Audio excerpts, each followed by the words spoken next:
वो एक दिन भूखे रह के देखे, उनको पता चल जाएगा। हमारे साथी 13 दिन से अनशन पर बैठे हुए हैं और मांग भी क्या है, ऐसा भी नहीं है, हम लोग जायज मांग लेके बैठे हुए हैं। बिहार में आपको डोमिसाइल लागू करना होगा और जो असिस्टेंट प्रोफेसर बहाली की जो नई नियमावली आई थी उसको निरस्त करते हुए 2018 टेबल 3A को लागू करना होगा। हम लोग उम्र सीमा की बात कर रहे हैं और सरकार इस चीज को थोड़ा सेंसिटिव तरीके से ले, क्योंकि इंसानियत जिंदा नहीं है तो फिर सरकार बनाने बिगाड़ने से कोई मतलब नहीं रहता है। 13 दिन हो गए हैं गर्दनीबाग में भूख हड़ताल करते हुए। विपक्ष के तमाम नेता तो जरूर पहुंच रहे हैं, लेकिन सत्ता पक्ष से कोई सुध नहीं ली गई है। एक तरफ जब वहाँ उधर आप देखेंगे तो पूर्णिया से सांसद पप्पू यादव यहाँ उपवास में बैठे हुए हैं, और इधर देखेंगे तो विधायक अजय कुमार भी यहाँ पहुंचे हैं, तमाम लोगों के समर्थन में पहुंचे हैं। लेकिन 13 दिन से आम अनशन पे बैठे हैं। इन तकलीफ में सुध लेने वाला कोई नहीं है। सत्ता पक्ष से अभी तक कोई सुध लेने नहीं आया है। अब ये अनशन कितने दिन चलेगा, कब तक चलेगा, कहां तक ये लोग जाएंगे, इन तमाम लोग हैं और इन तमाम लोगों से बात करने का प्रयास जो है वो करेंगे। महिलाएं भी यहाँ पहुंची हुई हैं और क्या कुछ मांग को लेकर 13 दिन हो गया अनशन में, सरकार कोई सुध ले नहीं रही है, कब तक रहेंगे सरकार? ये सवाल आपको सरकार से पूछनी चाहिए। क्या सरकार ये बताइए, सरकार को सरकार की आत्मा मर गई है क्या? 13 दिन वो एक दिन भूखे रह के देखे, उनको पता चल जाएगा। हमारे साथी 13 दिन से अनशन पर बैठे हुए हैं और मांग भी क्या है, ऐसा भी नहीं है, हम लोग जायज मांग लेके बैठे हुए हैं। सरकार क्या करती है, अपने नियम को 5 साल पहले जो खुद नियम लाती है उस 5 साल बाद चेंज कर देती है, और उसके बाद हम लोग को शिक्षा वगैरह स्टैंड पे खुद खड़ी नहीं रहती, खुद स्टैंड पे खड़ी नहीं रहती है। 5 साल बाद हम लोग प्रोटेस्ट करते रहते हैं। आप बताइए, आप PhD होल्डर हैं, रिसर्च स्कॉलर हूँ।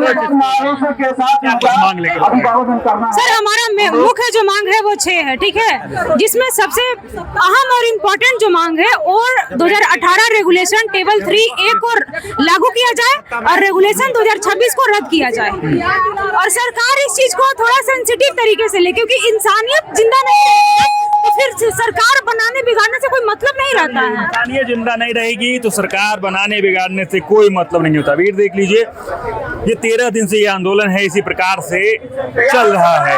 अब ये देखिए 13वां दिन का है, भूख हड़ताल पे हैं, आमरण अनशन पे हैं। अब इनसे क्या पूछें, ये बोलने के भी हालत में नहीं होंगे। 2-4 शब्द बस आपसे पूछेंगे और कम समय 30 सेकंड बस लेंगे। 13 दिन हो गया, सरकार की तरफ से कोई सुध नहीं ली जा रही। देखिए ये सरकार जो है गूंगी, और बहरी और लंगड़ी हो चुकी है।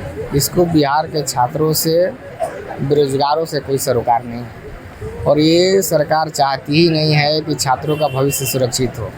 इस सरकार के जो लोग हैं, जो बाहरी लोग हैं, वो लोग चाहते हैं कि बाहरी छात्रों का भविष्य हम सुरक्षित करें। तो हम अपने चैनल के माध्यम से कहना चाहते हैं कि बिहार में आपको डोमिसाइल लागू करना होगा और जो असिस्टेंट प्रोफेसर बहाली की जो नई नियमावली आई थी उसको निरस्त करते हुए 2018 टेबल 3A को लागू करना होगा। हम लोग उम्र सीमा की बात कर रहे हैं, हम लोग अतिथि प्रोफेसर को परमानेंट करने की बात कर रहे हैं। यही सब हम लोगों की मांगे हैं जो सरस्वती आप देख रहे होंगे। और पूरे बिहार के छात्रों से, युवाओं से मेरा आह्वान भी है, ये लड़ाई कुमुद पटेल की लड़ाई नहीं है, ये लड़ाई पूरे बिहार के छात्राओं की लड़ाई है, शोधार्थियों की लड़ाई है, अतिथि प्रोफेसरों की लड़ाई है। इसीलिए आप सभी गोलबंद हो जाएं और इस लड़ाई में प्रमुखता से शामिल। चलिए, ये लड़ाई पूरे बिहार की लड़ाई है और इस लड़ाई को लड़ने के लिए कुमुद पटेल 13 दिन हो गए हैं, भूख हड़ताल पे हैं और सरकार की तरफ से अभी तक कोई स्टैंड नहीं लिया गया। हालांकि पप्पू यादव यहाँ बार बार पहुँच रहे हैं इन तमाम चीज़ों को अपने देखने के लिए, लेकिन और कितने लोग, क्या सत्ता पक्ष की तरफ से कब आएंगे लोग, ये सबसे बड़ा सवाल है। ये भीड़ आप देख पा रहे होंगे, धीरे धीरे जैसे जैसे ये यहाँ पप्पू यादव पहुँचे, उन्होंने एक आवाहन भी किया और उसके बाद यहाँ जो भीड़ है वो भी बढ़ने शुरू हो गई। क्या कहेंगे, आप सब अतिथि शिक्षक हैं? जी जी। क्या कुछ मांग लेकर इस तरह तो हमारे स्थायी करने को, हाँ स्थायी करने की है, और उसमें नया नियमावली ला रही है, नया नया वैकेंसी जो ला रहे हैं, इसमें एज को घटा दिया है। तो ये घटाना कहीं से जायज नहीं। वादा किया गया था। हाँ वादा तो किया गया, खिलाफी हुई है। हाँ एकदम वादा गिरने वाले साफ है, साक्षात सबूत मेरे पास है। इन्होंने कहा था हम ऐसा कोई नहीं मांग रहे हैं। जो पुराने नियमावली है उसी को हम मांग रहे हैं, वैसा कुछ नहीं मांग रहे हैं जो कि आप इसको लागू नहीं कर सकते हैं। 55 साल पहले था उसको 43 साल आपने किया, किस आधार पे किया? पीएचडी करने में 8 से 10 साल लग जाता है। सरकार से उम्मीद है या भरोसा खत्म हो रहा है? धीरे धीरे इस पे भरोसा उठते जा रहा है, क्योंकि अभी तक सरकार के हमारे 3 भाई हैं जो कि भूखा प्यासे बैठे हुए हैं, कोई सुनने वाला देखने वाला नहीं है। तो इससे क्या लग रहा है कि सरकार को क्या माने? चलिए, सरकार से उम्मीद भरोसा धीरे धीरे खत्म होता हुआ दिख रहा है। ये भीड़ जी क्या कहेंगे? हाथों में पोस्टर लिए हुए हैं, तो शिक्षकों सरकार की तरफ से वादा खिलाफी भी है। वादा खिलाफी हुई है।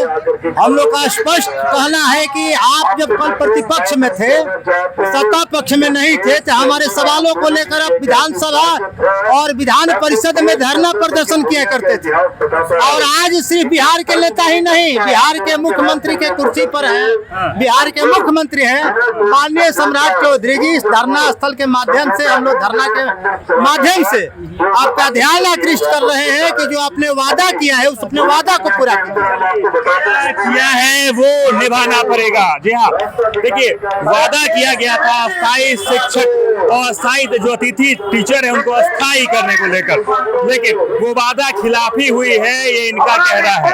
सरकार की तरफ से अभी तक कोई सुध नहीं ली गई है। विपक्ष के नेता आ रहे हैं, पप्पू यादव यहाँ पे उपवास कर रहे हैं। उधर आप देखेंगे तो सीपीआई यानी कम्युनिस्ट पार्टी के जो विधायक हैं वो भी यहाँ पे पहुंचे हैं। अब सबसे बड़ी बात ये है कि कैसे ये तमाम चीजें और आगे बढ़ेगी, क्या ये और अगले स्तर तक जाने वाला है? क्योंकि पप्पू यादव सीधे तौर पे ये कह रहे हैं कि बिहार बंद करेंगे, भारत बंद करेंगे, लेकिन इस आंदोलन को जारी रखेंगे। अब आगे जो कुछ भी होगा उन तमाम चीजों पर भी हमारी नजर बनी रहेगी। हमारे साथ जुड़े रहें, देखते रहें सच टॉक।